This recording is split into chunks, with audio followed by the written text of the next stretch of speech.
Hi friends, ನಮಸ್ತೆ. ಇಲ್ಲಿ ನೋಡಿ, ನನ್ನ ಹತ್ರ ಎರಡು ಪಾರ್ಟ್ಸ್ ಇದಾವೆ. ಇದು ISG ಯೂನಿಟ್ ಅಂತ, ಇದು ECU ಯೂನಿಟ್ ಅಂತ. ಇವೆರಡು ಏನೇನು ವರ್ಕ್ ಮಾಡುತ್ತೆ, ಇದು ಪ್ರಾಬ್ಲಮ್ ಅಂದ್ರೆ ಯಾವುದು ಚೇಂಜ್ ಮಾಡಬೇಕು, ಹೆಂಗ್ ಐಡೆಂಟಿಫೈ ಮಾಡಬೇಕು ನಿಮಗೆ ಹೇಳ್ಕೊಡ್ತೀನಿ ಸ್ಟೆಪ್ ಬೈ ಸ್ಟೆಪ್. ಇಲ್ಲಿ ನೋಡ್ರಿ, ಇದು ISG ಯೂನಿಟ್ ಅಂತ. ಈ ISG ಯೂನಿಟ್ ನಿಮಗೆ ಮೀಟರ್ ಅಲ್ಲಿ ಟ್ರಯಾಂಗಲ್ ಸಿಂಬಲ್ ಬರುತ್ತೆ. ಇದು ಪ್ರಾಬ್ಲಮ್ ಅಂದ್ರೆ ಮಾತ್ರ ನಿಮಗೆ ಟ್ರಯಾಂಗಲ್ ಸಿಂಬಲ್ ಬರುತ್ತೆ. ಇದು ಪ್ರಾಬ್ಲಮ್ ಅಂದ್ರೆ ನಿಮಗೆ ಟ್ರಯಾಂಗಲ್ ಸಿಂಬಲ್ ಬರೋದಿಲ್ಲ. ಇದಕ್ಕೆ MIL ಲ್ಯಾಂಪ್ ಬರುತ್ತೆ. ಸಣ್ಣದು ಇಂಜಿನ್ ಲ್ಯಾಂಪ್ ಅಂತಾರೆ, ಇಲ್ಲಾಂದ್ರೆ MIL ಲ್ಯಾಂಪ್ ಅಂತಾರೆ. ಅದು ಪ್ರಾಬ್ಲಮ್ ಆಗುತ್ತೆ. ಅದು ಬಂದಾಗ ನಿಮಗೆ ಅಲ್ಲಿ ಸಿಂಬಲ್ ಬರುತ್ತೆ. ಯಾವ್ದಂದ್ರೆ ಇಲ್ಲಿ ನೋಡಿ, ತೋರಿಸ್ತೀನಿ ಉದಾಹರಣೆಗೆ. ಇಲ್ಲಿ ನೋಡ್ರಿ, ಇದು ECU ಪ್ರಾಬ್ಲಮ್ ಇದೆ ಮಾತ್ರ ನಿಮಗೆ ಇದು ಬರುತ್ತೆ. ಇದು ಪ್ರಾಬ್ಲಮ್ ಇದ್ರೆ ನಿಮಗೆ ಇಲ್ಲಿ ಟ್ರಯಾಂಗಲ್ ಬರುತ್ತೆ, ಯೆಲ್ಲೋ ಕಲರ್. ಅದು ಪ್ರಾಬ್ಲಮ್ ಇರುತ್ತೆ. ಅದು ಹೆಂಗೆ ಐಡೆಂಟಿಫೈ ಮಾಡಬೇಕು, ಬೈ ಚಾನ್ಸ್ ಇದು ಪ್ರಾಬ್ಲಮ್ ಬಂತು, ಟ್ರಯಾಂಗಲ್ ಆನ್ ಆಗಿದೆ, ಗಾಡಿ ಯಾವುದೇ ಕಾರಣಕ್ಕೂ ಸ್ಟಾರ್ಟ್ ಆಗಲ್ಲ, ಇದು ಪ್ರಾಬ್ಲಮ್ ಇದೆ. ಅವಾಗ ನಾವೇನ್ ಮಾಡಬೇಕು, ಎರಡೂ ಬ್ರೇಕ್ ನ ಪ್ರೆಸ್ ಮಾಡಬೇಕು. ಪ್ರೆಸ್ ಮಾಡಿದಾಗ ನಿಮಗೆ ಕೋಡ್ಸ್ ಬರುತ್ತೆ.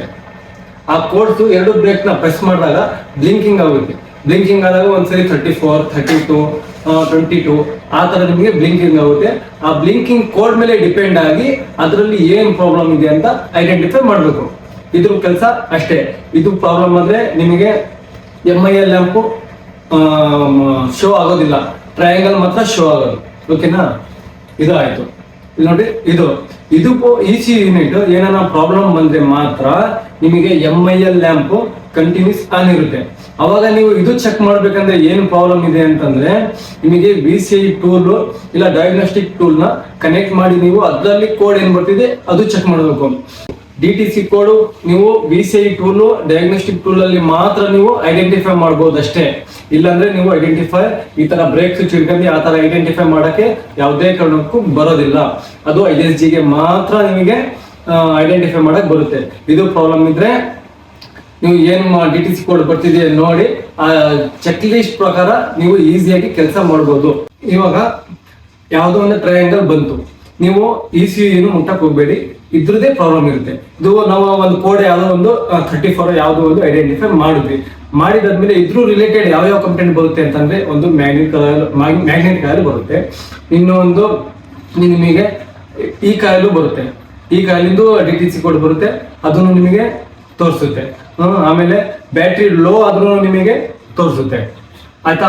ಆಮೇಲೆ ಇವಾಗ ECU ಏನಾರ ಪ್ರಾಬ್ಲಮ್ ಬಂದ್ರೆ ಯಾವ ಬರುತ್ತೆ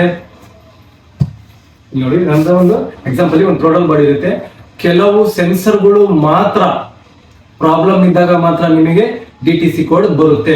ಇಲ್ಲಿ ನೋಡ್ರಿ, ಇದು TPS ಸೆನ್ಸರ್, ಇದು T-ಮ್ಯಾಪ್, ಇದು ಇಂಜೆಕ್ಟರ್, ಇದು ಸ್ಟೆಪ್ ಅಪ್ ಮೋಟರ್. ಇದರಲ್ಲಿ ನಿಮಗೆ ಯಾವುದೇ ಒಂದು ಪಾರ್ಟ್ ಪ್ರಾಬ್ಲಮ್ ಇದ್ರೂ ನಿಮಗೆ DTC ಕೋಡ್ ಅಲ್ಲಿ ತೋರಿಸುತ್ತೆ.